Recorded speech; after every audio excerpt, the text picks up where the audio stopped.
Listen, I'm a writer.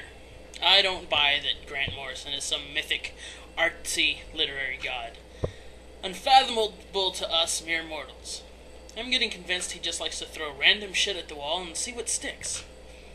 I have read DCU for over 30 years. I read all the major events by DC for the last few years.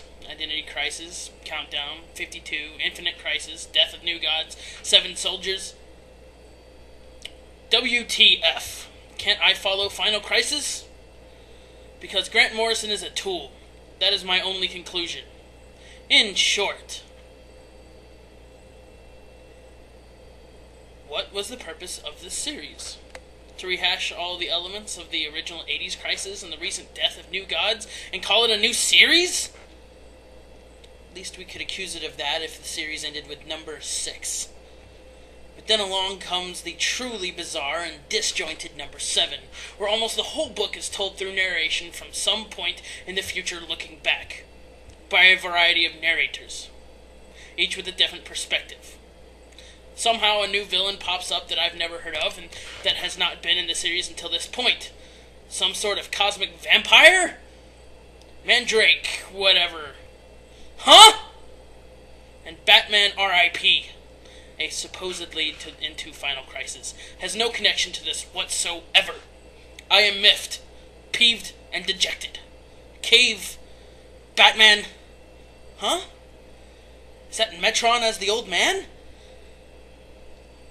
Multiversal Superman were gathered, a rehash of a Countdown arena.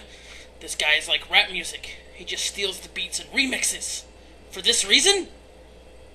Why, when it was never considered in the plot before? I thought the Superman were being gathered to fight Darkseid. Of course! All of these plot points were already covered in 52. Countdown. Death of New Gods. I swear I must have seen Orion die like 12 different ways in 12 different storylines over the last 6 months. Does no at DCU coordinate the continuity? Blech! Lost and in dire need of explanation, Randy. Wow. LMAO. Really? Have any of you, even once, gotten laid? You seriously need a better hobby than ripping someone you don't know and most likely will never meet. Shit. I don't correct myself when talking either. I just ramble and chat and try to enjoy myself. If you are so starved for a false sense of accomplishment that you consider chatting online as an important part of your published work. LMAO. Fuck. That really kills me. Get down off your high horse already. What a trip. If you are such polished writers that the mere presence of chatter that is not presented in shirt-starched formality upsets your day, well then they have medication these days. You really don't need to suffer. Perhaps I could refer you to an external link. It is my understanding lithium is quite effective in restoring balance to a delicate psyche.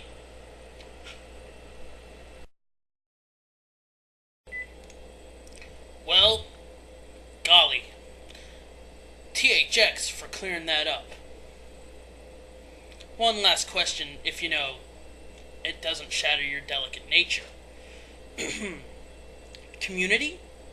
Man, oh man. Get off the ketboard. Go for a walk. Interact with live human beings in your city. That is a community. Chatting, posting, whatever. This is no different than when we were kids and hung around campus bullshitting, shucking and jiving. But I see you have your standards. I will be on my way. Toodles.